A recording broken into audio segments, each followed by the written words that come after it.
Tudo bom, gente? E aí? Como estão aquelas duas ADIs que estão tramitando lá no STF? Uma delas está transitada em julgado, já terminou.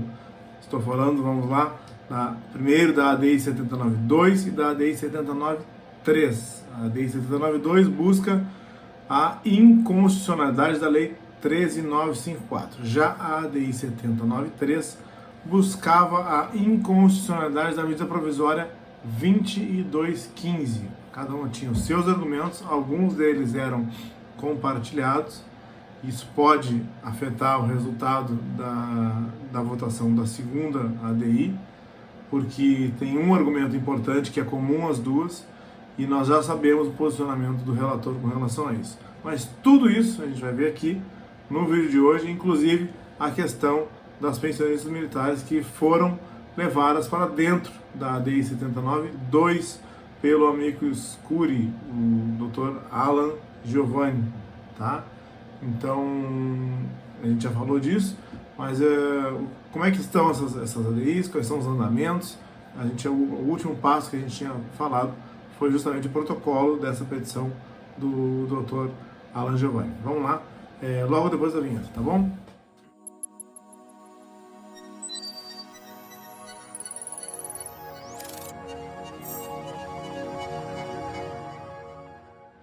Bem-vindos de volta. Se você for novo por aqui, pausa o vídeo agora, se inscreva no canal aqui embaixo, ative as notificações e deixe seu like, compartilhe nosso conteúdo e comente. Quem sabe o seu comentário não vira um Augusto Leitão Responde. Passe nas nossas redes sociais, nós temos o meu Facebook e o meu Instagram, o @Augusto Leitão. Lá você encontra trailers, vídeos e algumas frases que você pode salvar e compartilhar. É o @Augusto Leitão, me segue por lá também.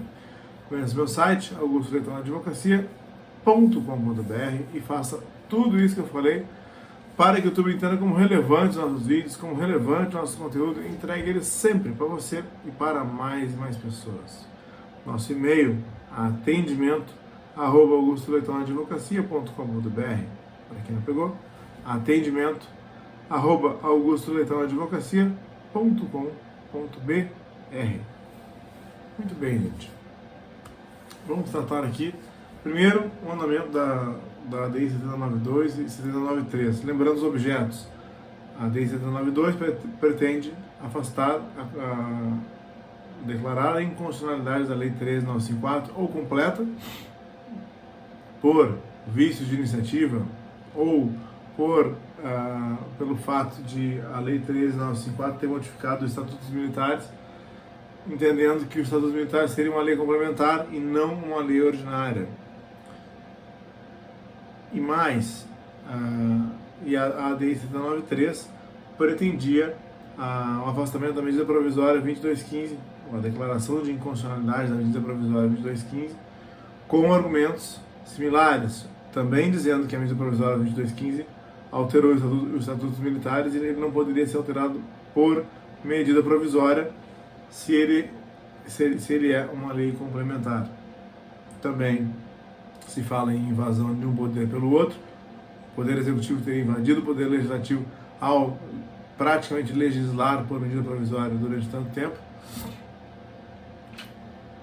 Essas alegações foram refutadas pelo ministro relator e acompanhadas pelos demais ministros, dizendo que não houve invasão entre os poderes e que os estatutos militares, na verdade, é uma lei ordinária e que pode ser modificada tanto por uma outra lei ordinária quanto por uma lei complementar.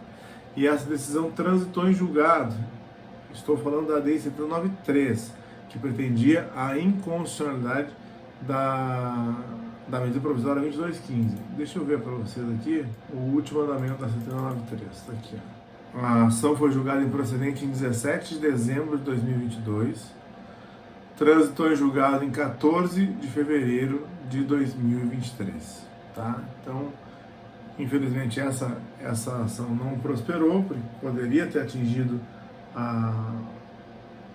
as bases aí da medida provisória 2215, poderia ter declarado a inconstitucionalidade dela. Isso não aconteceu, e o que é um pouco pior, nós já sabemos que o ministro Fachin, que é o relator tanto da ADI 792 quanto da ADI 793, o que ele pensa dos estatutos militares. Ele pensa que é uma lei ordinária.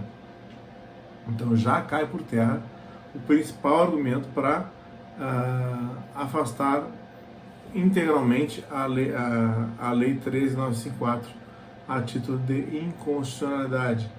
Restaria o mérito da ação, né? O mérito da ação é declarar inconstitucional alguns pontos, como os artigos 109, 106, lá do Estatuto dos Militares, com a redação da Lei 3.954. Por quê? Porque esses artigos, eles foram aqueles artigos que foram modificados para criar uma sistemática totalmente diferente para os militares temporários conseguirem obter a sua reforma. Então, os militares temporários passaram a ter outros tantos requisitos que os militares de carreira não têm para obter a sua reforma. Então, o militar temporário vai precisar agora, pós Lei 3.954, comprovar também a invalidez e não só a incapacidade para o serviço militar para que ele possa ser reformado. Tá? Então, nós temos aí algumas hipóteses, no caso do acidente de serviço, que o militar antes, mesmo temporário, ele era reformado, se por incapacidade para o serviço militar, com proventos no mesmo posto. Né? A invalidez só viria para dar a ele um posto acima. Agora não, o militar temporário precisa comprovar no acidente de serviço ou na enfermidade com relação de causa e efeito, ou lá no artigo 108, inciso 5 do Estatuto dos Militares, nós temos uma lista de doenças: neoplasia maligna, Parkinson, cegueira, AIDS, tem uma lista de doenças ali. Quando essa lista vier, eu só vou poder reformar o militar temporário se ele tiver neoplasia maligna mais invalidez. Se ele tiver só neoplasia maligna, ele não deve ser reformado por incapacidade para o serviço militar. Ele vai acabar sendo aí desligado, vai acabar sendo aí desincorporado, e aí vai ficar tratando a doença mesmo fora da força, provavelmente através do Instituto do Encostamento. Penso isso que é uma grande atrocidade, um grande problema. Isso não deveria ser feito dessa forma. Eu vejo a criação de dois regimes diferentes, um para militar de carreira e um para militar temporário, completamente diferentes. Eu cito aqui a manifestação do Procurador-Geral da República, o Dr. Augusto Aras, que ele disse: olha, se eu tiver um militar de carreira e um militar temporário numa ambulância, transportando alguém doente, por exemplo, e essa van sofreu um acidente, e os dois militares se tornarem inválidos, temporário e de carreira, porque ambos perderam os membros inferiores, os membros posteriores, o militar temporário vai ser desligado, vai ser desincorporado, e o militar de carreira vai ser reformado. Não vejo como legal isso. Ah, mas ele sabia que o vínculo era precário quando entrou, ele pode levar esse tempo para o INSS, isso não é suficiente. Então tá aqui, vejo que o caminho provavelmente que vai seguir essa discussão dos militares temporários. Espero que nisso ela seja declarada inconstitucional. Não perdi a esperança dela ser declarada toda inconstitucional, e acho louvável quem trouxe novas discussões para a ADI. Por exemplo, eu fiz um vídeo ontem sobre o decreto 10.750 e o artigo 112A do Estatuto dos Militares, trazido pela Lei 13.954.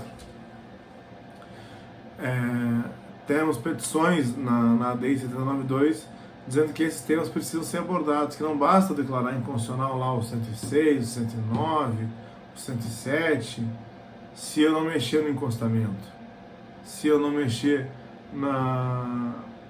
nesse pente fino exacerbado que está acontecendo com uma lei que diz que a qualquer tempo os militares podem ser chamados, trazendo total insegurança jurídica para militares que às vezes estão reformados há 30, 32 anos, estão sendo chamados. Além disso, nós temos aí, e eu disse para vocês na semana passada, retropassada, que houve uma petição do Dr. Alan Giovanni, que é amicus curiae na ADI 7092, que ele conseguiu levar as maiores demandas das pensionistas militares para dentro da STF, né? Eu espero que esses temas, tanto os temas relacionados aos militares temporários, tanto esses artigos relacionados ao Instituto do Encostamento, que não tinham sido apreciados, não foram objeto inicialmente da DI 7092, quanto a questão das pensionistas militares, possam ser apreciados pelo Supremo Tribunal Federal. Pode ser que o ministro relator diga, olha, o objeto da ação é militar temporário, ou declaração de inconstitucionalidade de toda a lei por vício de iniciativa, ou porque a Lei 13.954 teria reformado uma lei complementar. E aí ele pode dizer que a questão das pensionistas, a questão desse pente fino do decreto 10.750 não pode ser apreciada aqui dentro. Tomara que não, e tomara que eles apreciem, tá? Qual é o andamento da ADI 79.2? No dia 17 de maio, houve a petição desse amicus curiae, que levou todas essas questões relacionadas às pensionistas militares. E no mesmo dia, ele foi concluído ao relator, tá? Então nós não temos aí, desde o dia 17 de maio, nenhuma movimentação. Vamos esperar para ver se teremos algum despacho, se teremos alguma decisão nos próximos dias, tá? O que mais que eu dizer a vocês? O que foi levado por esse amicus curiae sobre as pensionistas militares ao Supremo Tribunal Federal? A questão da VPNI, a perda líquida de valores sem a implementação da VPNI, a contribuição implementada sobre as pensionistas militares, mudando as regras do jogo de militares que já tinham contribuído a vida toda para que elas recebessem. Elas se sentem pagando de forma duplicada. Então é levantada essa questão como uma inconstitucionalidade. Aquela situação que houve no tema 1177 ou 1175, eu teria que ver o tema, da invasão de competência da Lei 13.954 na competência dos estados, porque a Lei 13.954 fixou a mesma alíquota da União Federal para todos os estados, 10,5% de contribuição. E sobretudo, não é sobre o que ceda ao INSS, ao teto do INSS. E isso gerou um grande impacto nos estados, gerou receita para os próprios estados, os estados fizeram isso, passaram a recolher, e muitas pessoas se sentiram prejudicadas com relação a isso e ingressaram com ações para voltar à regra antiga do seu estado. A regra antiga do Pará, a regra antiga de Florianópolis, de Santa Catarina, a regra antiga do Rio Grande do Sul, para voltar a contribuir como era. E o Supremo Tribunal Federal, ao apreciar esse tema, ele disse, olha, tem um artigo que diz que a União Federal pode legislar sobre inatividade de pensões dos bombeiros e policiais militares, mas os estados podem sim fixar suas alíquotas de contribuição, e isso não fere o artigo 22. Então, houve isso, só que isso foi discutido num tema, quer dizer, é uma ação judicial de uma pessoa que perceberam que havia muitas outras. E aí se entendeu que havia o que se chama de repercussão geral. Com a repercussão geral reconhecida, se definiu o tema para que todas as ações que chegarem lá no Supremo, ou antes, elas sejam definidas dessa forma e seja aplicado esse entendimento de que está errada a União e que a Lei 13.954 é inconstitucional nesse ponto e deve ser aplicada a lei do seu estado para a contribuição. Bom, mas aí tem uma coisa. Eu falei para vocês que isso aconteceu o que se chama no direito, se chama em controle difuso. Quer dizer que a pessoa precisa ingressar com a ação pedir para não contribuir de acordo com a lei federal, Lei 3954, e voltar a contribuir de acordo com o seu estado, para que essa ação suba pelo menos ao tribunal, e o tribunal não submeta ao STF, porque já tem repercussão geral e já tem um tema definido sobre isso, aplica o tema, e aí a pessoa pode ganhar e ter a sua contribuição estadual suspensa, tá? Mas a pessoa precisa entrar judicialmente, a lei não mudou, né? Então foi importante esse levantamento dessa questão, levando isso também para o STF, para que, olha, já está definida essa questão no STF. Dá para a gente tratar disso também, é outro termo jurídico, em controle concentrado de constitucionalidade, quer dizer, tratar disso dentro de uma ADI, e a ADI riscar essa possibilidade dos estados arregadarem exatamente igual à União Federal, para que eles voltem a usar suas leis estaduais e não tenham uma lei federal que ampare. Foi importante ter levado esse tema também para o STF, tá, gente? Tá aqui os últimos andamentos. O último andamento, então, da ADI 7092 é de 17 de maio de 2023.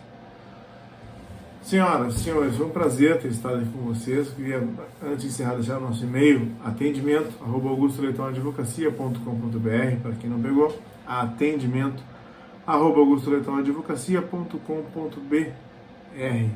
Se você for novo por aqui, pausa o vídeo agora, se inscreva no canal, ative as notificações e deixe seu like, compartilhe nosso conteúdo e comente, quem sabe seu comentário não vira um Augusto Leitão Responde. Passe nas nossas redes sociais, nós temos o meu Facebook e o meu Instagram, o @Augusto Leitão. Lá você encontra trailers, vídeos e algumas frases que você pode salvar e compartilhar. É o @Augusto Leitão, me segue por lá também. Conhece meu site, augustoleitoadvocacia.com.br, e faça tudo isso que eu falei para que o YouTube entenda como relevantes nossos vídeos, como relevante nosso conteúdo, e entregue ele sempre para você e para mais pessoas. Um abraço a todos, fiquem com Deus e até o próximo vídeo.